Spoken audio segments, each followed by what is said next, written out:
Alright guys, QI Phase 8, Farm Day. This one's visually is going to look like some pretty small changes, but mechanically this is basically the end game and a pretty big milestone. So this one's for you, Snegorochka. Mostly, well, our happiness is complete. We're mostly ready to collect. Some of my cottages are behind on the timer from last round. I'm going to go ahead with collection right now and get started, and then kind of explain some variables that we're looking at in this collection. But I'm actually pretty excited for this round.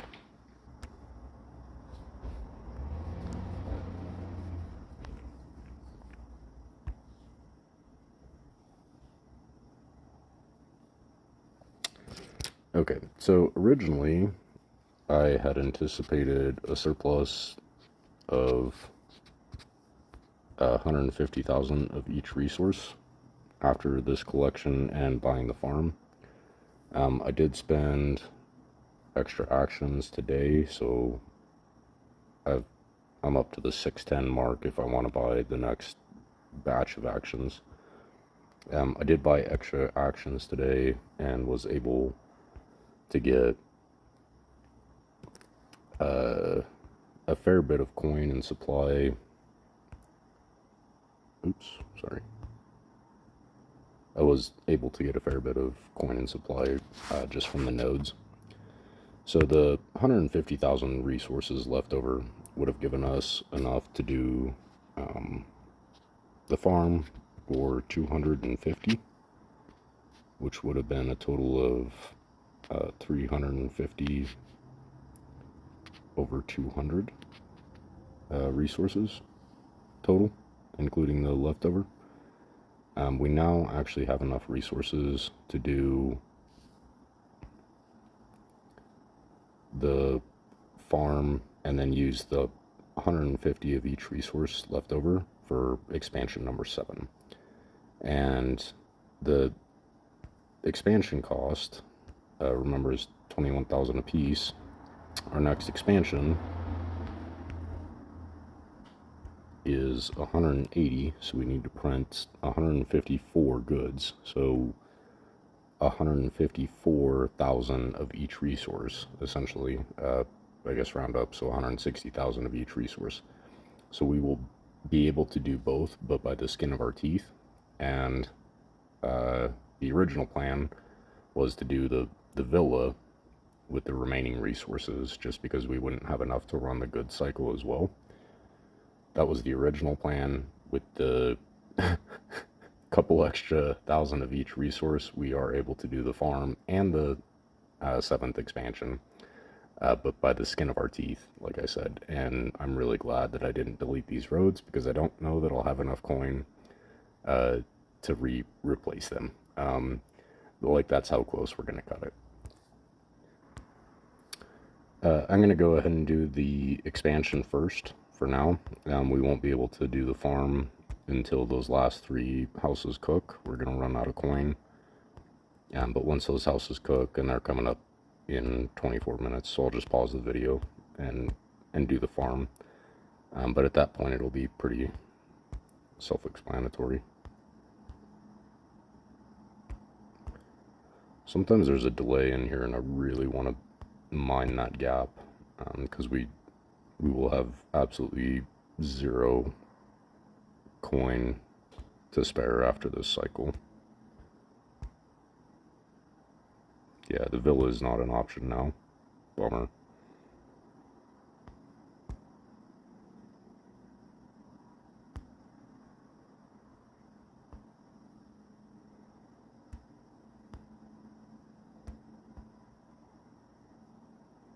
So we need 14, and I really don't think we have the resources to do the 20, so we are going to do the 12 and 1. Is that the most cost effective? We'll end up with 4,000 extra supplies. I think we're going to need that, actually. Yeah, this one's going to cut it close, but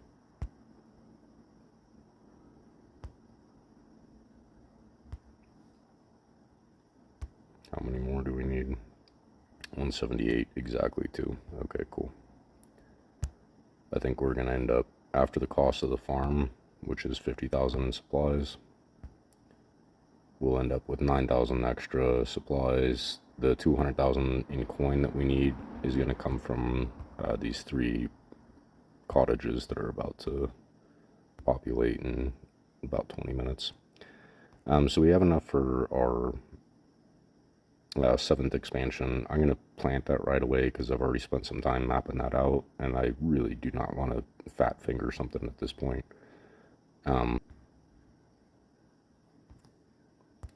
4th expansion, or 7th expansion, sorry, is going here. We have 180 iron available and exactly 180 iron to buy that expansion, and that's the location that I've decided for that.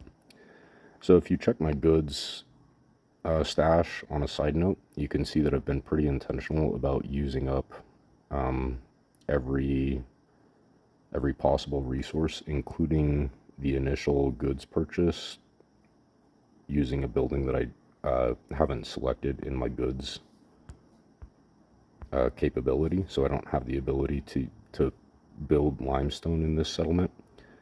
So I used the initial limestone resources to get the first expansion, and I've been pretty intentional about piggybacking off of each resource in order to use everything that you start with to begin. Make sense? So right now the only thing we're waiting on for farm is just the coin from these last 3 houses. I'm gonna start sketching out some layout for you guys in the meantime. In my last video, I was talking about I'd really like to get farm number 3 at some point. And I was originally looking at this location as a nice expansion just because there's no obstacles.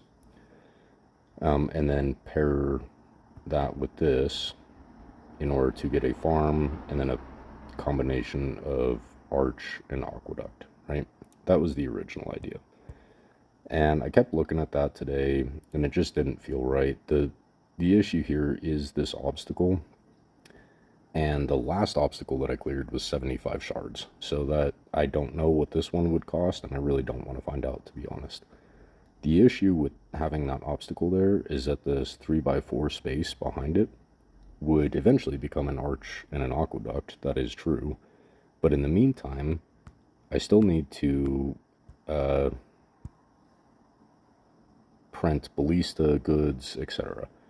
And it would be really nice if this was a true 3x4 empty location where you would have 3 height and then 5 height from the farm. The farm would be connected on this road behind that cottage, and then this whole group would be a farm, right?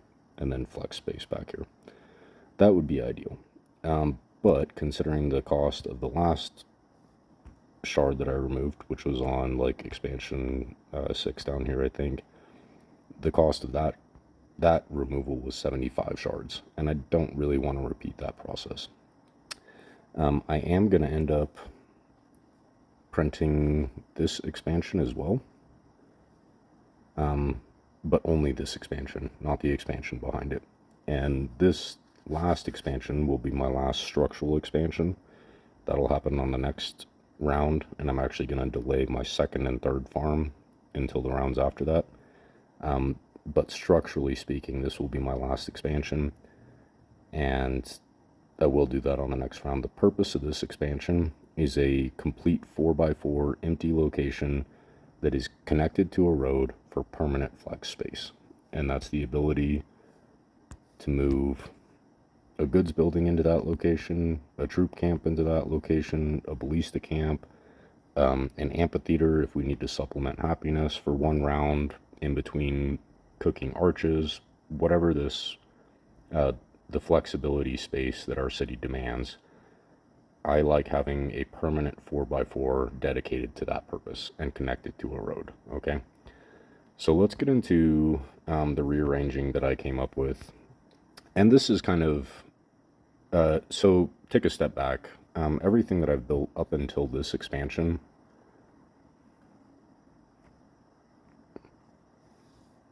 is pretty much par for the course. And there you can rearrange some of these legs off of different expansions depending on where your obstacles are, but this is the basic pattern. And you can follow the phase system like clockwork up until this point. After this point, there is some creativity involved, so let's look at that real quick. I did look at this expansion right here, which is also free of obstacles. I did look at that as a potential farm location for farm number 3. We've already decided that this is farm number 1 and farm number 2, but I would like farm number 3 ideally. So I did look at this location, but the road connection after we plant farm number 2 would end here. So we would have kind of a weird jog getting into farm number 3, and then it's gonna interrupt the spacing. So instead of 3 wide here, this farm is going to stick up tall enough where it's 4 wide, and it's going to interrupt the spacing over here. Does that make sense? So I ran through a couple different scenarios, and I figured out that this would actually be the best location for farm number 3. Here's how that shuffle is going to look in the long run. We're going to end up deleting this butcher and this tile house either way to plant the farm. So let's go ahead and do that right now, just so we have some more space to rearrange some hypotheticals. Stay with me on this one, guys, because I don't try to monologue at you just to hear my own voice. If you stay with me on this one, I think you'll actually get a lot out of it. So there's 4 wide, 3 tall, 4 tall, 5 tall. There's a farm right there, okay? That's what we're going to plant this round. Stay with me while I rearrange this, though. I just want you to see the process and the way my brain works on this system. Farm number 3 is actually going to end up in this pocket right here. We have a tailor and a pair of amphitheater there in the way. For the next couple cycles, I kind of want to disconnect that goods building. We still need one more round of goods. I really don't want to delete this road. We still need one more round of goods to get this permanent flex space that we're after. So we're going to move that tailor over there. Kind of get rid of we pulled out 3 extra roads from that group, so we're going to get rid of that group. In the long run, we are going to get this expansion on the left, which is what I've been looking at. It just didn't make sense for the farm, but it's actually a perfect location for the flex space that we need. We now have this tailor will slide over there, so this is 4 wide now and 5 tall, 4 by 5, correct? And the space beside it is now, well, that goods building is not going to be there. Would be 4 wide, 5 tall, right? And then 1, 2, 3, 4 for the farm directly beside it. Makes sense. This goods building would not be there because it will go into that location after we plant our next farm. For now, it needs to stay where it is, just because we don't have the space to make that change. Actually, I guess we could. I guess we actually could if we put it this way. That's a possibility. I'll play around with that, but that is a possibility. That may actually not be a bad way to do it. I'll play around with that. In either case, I'll play around with that. In either case, though, here's what we'll end up with after getting this 8th expansion on the left side. We'll end up with this disconnected archer, and I want to take a few minutes to talk about that. I've mentioned that in every single video so far, and I am actually going to put my city back to its intended purpose for now. But before I rearrange those things, we're just going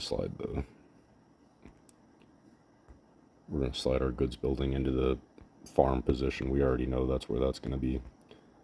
I'm going to run 1, 2, 3, 4 roads down for that Taylor. That's what's going to happen this round. Okay. Need to move some of these roads out of the way.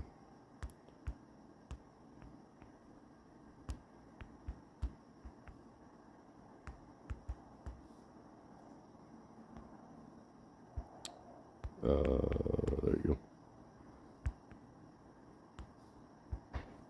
go. Arch. And goods building is going to come back into its location.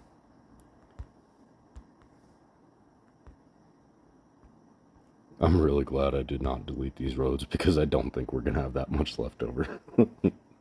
Alright. Forgot where I was at. My video was on pause, so I'm going to back up and edit this. My complaint with this location for the goods building is a temporary thing. Ideally, it would be in a true 4x4 open location. It would be possible to delete that building. I would have to shuffle some roads.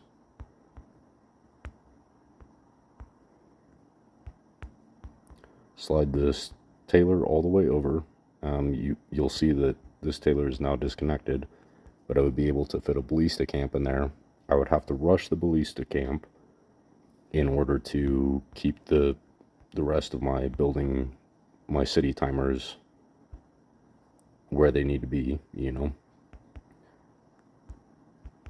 and then delete the ballista camp afterwards. So having the ability, and emphasis on deleted afterwards, having the ability to permanently store this 4x4 ballista outside of the city is going to save us a ton of resources in the long run. So that's what I'm going to break down for you. Give me a second. Okay. I don't want to plan it. I want to check the cost on it. Thank you. 5,000 coin, 2,500 supplies is the cost of an archery range. Let's get that pop-up out of the way. Let's do some math real quick on that. Archery range costs 5,000 coin and 2,500 supplies to build. It's super small, so there's that intuition. I don't even need to have it planted, and really that is mostly true for the most part. It's a complete waste of space to have goods buildings or military buildings permanently planted in your city. That is a complete waste of space, and normally that is true. But if we can find 4 empty squares and consolidate that into a permanently disconnected archery range, huge benefit in the long run. Let's break that down. So 5,000 coin, 2,500 supplies is what it cost me to plant an archery camp. The alternative is planting a tile house, and there's no disconnected archer in this scenario. We're just going to plant the tile house, and then after we collect, we're going to delete the tile house, plant the archer. So we're going to collect, I think it's 96.25. We're going to collect 96.25 from the house, right? And the purpose of not having this archer permanently planted is that using the tile house as filler will generate more coin than the cost of deleting and rebuilding. And that's kind of sort of true. But with the archery camp, not so much.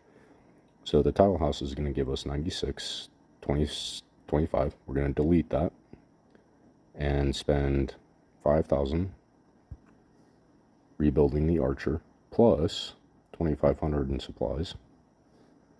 So if you're short on supplies, I guess that's another variable, but let's look at the coin side of it for now. Minus 5,000 coin to rebuild the archer. Wait an hour, so your collection timers are now off for the next round. And then replant the tile house for another 2,500. So your net profit after all this is said and done is 2,000 coin after that whole process is done. And at that point, you might as well just roll with unhappiness, uh, and take the 2,000 hit off of a tile house. You know what I mean? At that point, you're really not generating a surplus of coin at that point. The goal with the disconnected archer is to be able to have a permanently planted tile house and just the archer already built. And in this scenario, we're getting 9625 every collection. Don't have to build the archery camp, so there is no minus 5,000. We just delete the archer, or delete the tile house, excuse me, delete the tile house, move the archer into that location. So there is no cost in building the archer. The archer is already built. Just move it into the location. And then minus the 2,500 to replace the tile house. So the net return on this scenario is 7,000 coin. 71.25 technically. Does that make sense? So if you add up this 5,000 difference in coin every single time that you need to run some archers, that's going to add up really quick. Math part done for now. Let's do the cool stuff that we've been waiting to do. I would be incredibly pissed if I was 1,000 coins short of that. That's what we've been after, right? That was the end goal. That's what we've been after from the very beginning. We want the farm, right? Well, we got the farm now, and the cool thing is we've actually got enough coin left over to plant 2 tile houses. We should have the happiness to sustain that as well, and we do. So that's pretty cool. I could actually build 1 road, which I'm going to do just for kicks and giggles. But just so you guys can see how close we're cutting it. There's 1 road. Watch my coin bar. Yeah, barely. That extra road will actually get routed over here once we plant this next expansion on the upcoming round. I am going to do this expansion first before I do farm 2 and 3, just so that I can be done with the goods building, because right now this goods building is really counterproductive. And like I said, I want to consolidate this into a tailor, a pair of arches, and then the disconnected archer in this back corner, which would allow a road this way. I mean, if you got to pick a building to leave connected to a road, the archer is probably not the worst option, but still, it doesn't produce coin or supplies, so having it permanently connected to a road is really not the way to go. I mean, for that matter, here, look. We can slide this tailor over, run a road down 1. Actually, that's kind of cool. We could even fit another house in there. But there's a tailor, or there's an archer pocket right there, you know what I mean? We could actually fit another house in there, and I don't hate that idea. That'll give us a little head start on the farm number 3, right? That's pretty optimal use of space in my opinion. So even with we have no houses under construction, so even with the addition of that extra tile house, which will cost us nothing, right? It costs coin, but we're going to generate 9,600 out of the 2,500 that it cost.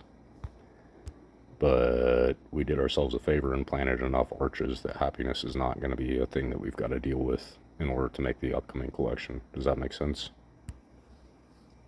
So math on upcoming round is actually going to be pretty simple. We were getting 200,000 supplies and 230 coin.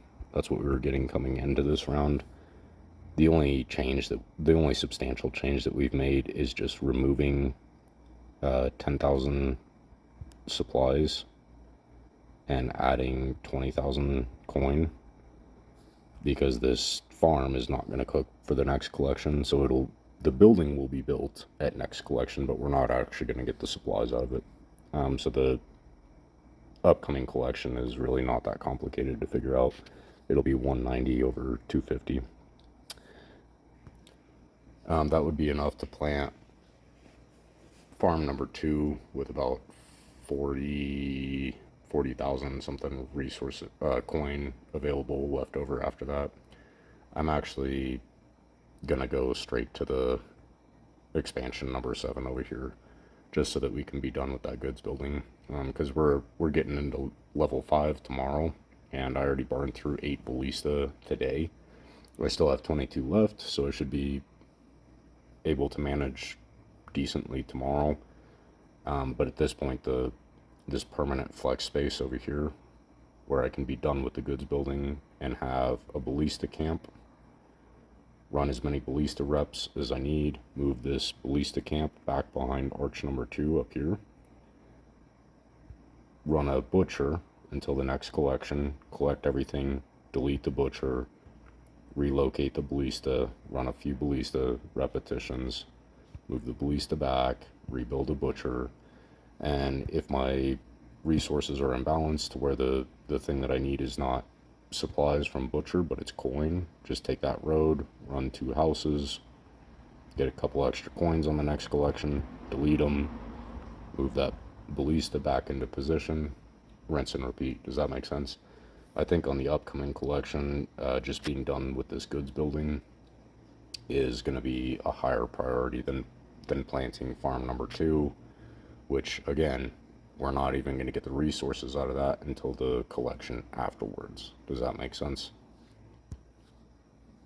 So after expansion number 8 over here, I am structurally done with expansions. The only expansions that I'll be planning after that are obstacle-free expansions designed for a pair of arches and then towers as filler. So a pair of arches will give us 1350 happiness. The 4 towers that they're paired with will consume 300, which will free up another 1,000 to go through systematically and upgrade all of our cottages into villas. So by the end of the season, we should have 13 villas-ish. 1 tile house that I leave intentionally just to delete, move the archer into its place, rinse and repeat. So we should have 12 or 13 villas by the end of the season. I'm glad we will have 3 farms. I'm glad I figured that out, because it is nice to have, once you have 14 villas, it's nice to have the supply balance with 3 farms. And then I'm looking at probably this location and this location, as well as this location for, oh, this is temporary, sorry. These locations would be just arch and tower combinations. Two different ways of looking at that equation as well. There's one philosophy that says, well, the map is getting really hard, we need more ballista, so let's keep a really small city grid and just print as many ballista as we can because we're killing them so fast. The other theory, my approach to this, is to use those resources to plant even more expansions, fill these expansions partially with attack ability, but also with happiness in order to increase our coin or supply output or whatever it is that we need. So we're killing 2 birds with 1 stone in this scenario. We're planting 20% happiness with those 4 towers. We're planting 20% attack boost, and then also creating the happiness to sustain additional resources to print even more ballista. So here, break it down like this. You can start with this city grid, and there's your town hall, right? And you can maximize 1, 2, 3, 4, 5 buildings, and you can totally maximize those out to the complete potential that they have to produce, but you're limited in production to the size of your city. If you spend those resources on creating a city like this, where your town hall is here, and plant just cheap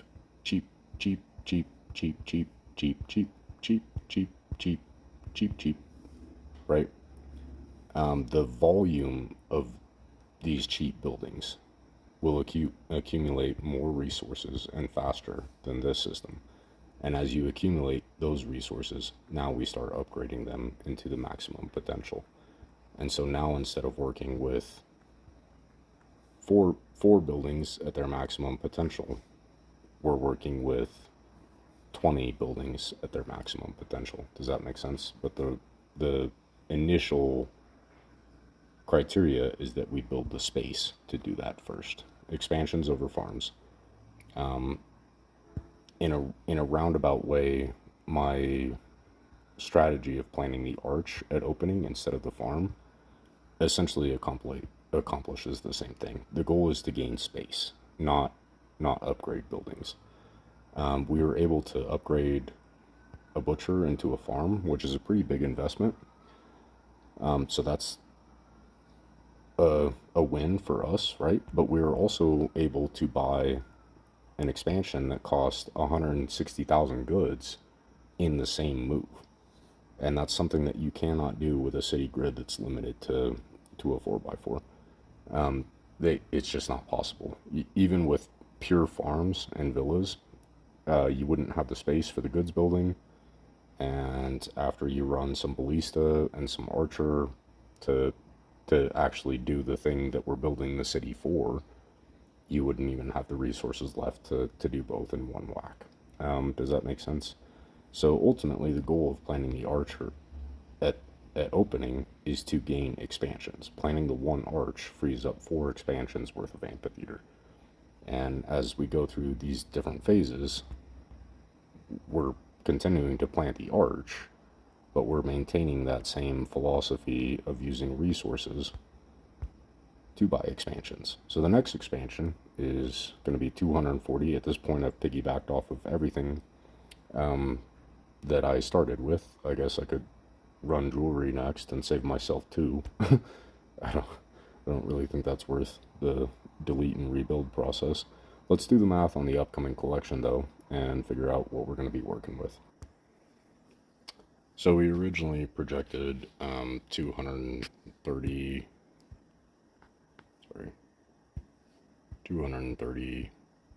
coin was the original projection, and then 190 supply. We added 2 houses in this back group, and that was not part of the original plan. It took me a couple minutes to find an ideal location for that third farm, but that'll actually work out pretty well. So our next collection is actually going to be 250,000 coin. And so at a glance, it looks like, oh, we have a deficit on the supply side. But in reality, we just planted a farm, and it won't be collectible next round, but we've already established the resources to do that. So on the subsequent round, our coin would still be at 250. We haven't made any housing improvements, but our supply collection would be at 270 on the subsequent round. So from that perspective, the deficit is actually on the coin side. This 250 over 190 is not going to be enough to run our goods building for the temporary flex space that I ultimately want to get. So in order to balance the 270 over 250, the correct approach on the next round is not farm number 2, it's actually villa number 1 to replace a tile house, and we have the happiness to do that. So the collection after that would be pretty well balanced. We're going to balance out at around 350 over 350 for the next couple collections, which that's enough to print 100 ballista in a single collection, just to give you guys some perspective. This is Sunday night. This is collection number, so we're on phase 8. This is collection number 7. And for the next couple cycles, I will be able to print up to 350,000 worth of goods expense, or 100 ballista at 10 repetitions of 35,000 each, And there's a couple key things here. Number one is the balance on coin and supply. And I don't have a farm yet. I get that you guys are planning it on opening day. I don't have a farm yet. I just built it. It's in the sticks, you know, but I don't need that. I have enough supply buildings and enough space to generate equal amounts of both resources to the point where I've been able to buy a farm at multiple different points in this the last few phases.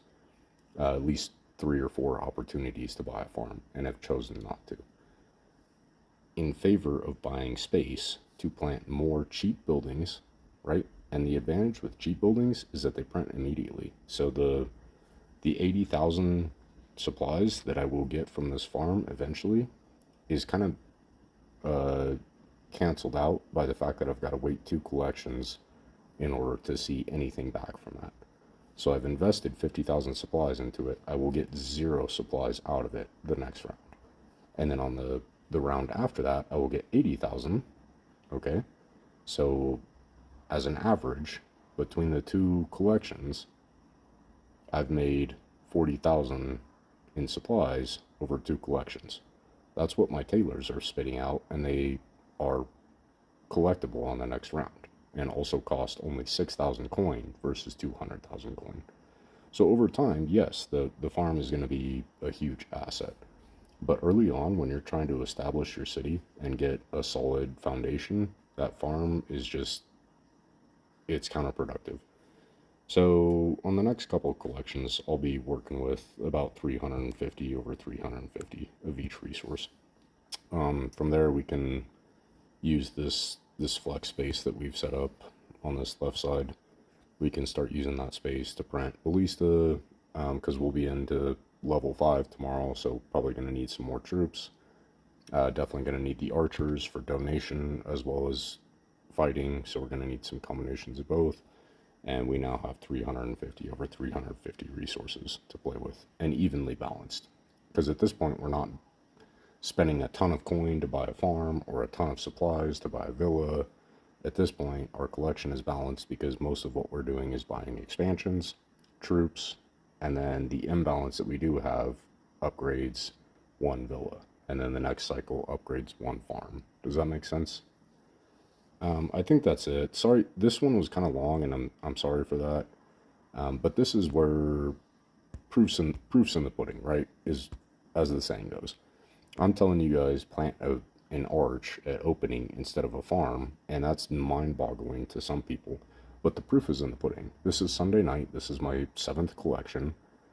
You guys have watched me make my collections, and they get exponentially bigger, and not like consistently bigger, but exponentially bigger, to the point where I'm talking about 350,000, 350,000 on the subsequent collection after phase 9, right? So 8th collection. So after 8th collection, I will be generating 350,000 of each resource evenly from my city. And you can also see that the amount that I'm spending is pretty consistent. There is some variety in here. There is some wild card in terms of where your expansions actually land, but the general philosophy of building space over the elevated buildings, the proof is in the pudding. They, if you can show me a city that has a farm planted on day 1 that generates this amount of resources by day 2 or 3, I would love to see it, but I don't think it's possible.